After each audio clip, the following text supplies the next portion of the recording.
Buonasera e ben ritrovati con una nuova edizione del TG Flash. In apertura la politica finisce in Parlamento il caso del video di Salvini sulla presenza della giudice apostolico in una manifestazione del 2018. Le immagini stanno sollevando molte questioni sulla sua autenticità. 9 arresti in mezza Italia, coinvolta anche Palermo. L'operazione è partita dopo l'accoltellamento di uno spacciatore avvenuto lo scorso marzo. Le accuse vanno dalla rapina al tentato omicidio.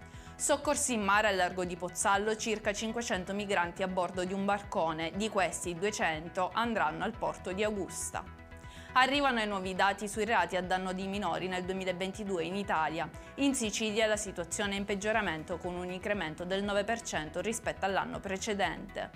In conclusione il meteo, nella giornata di domani si prevede un aumento delle nubi schiarite durante la sera. I venti saranno deboli, temperature nella norma.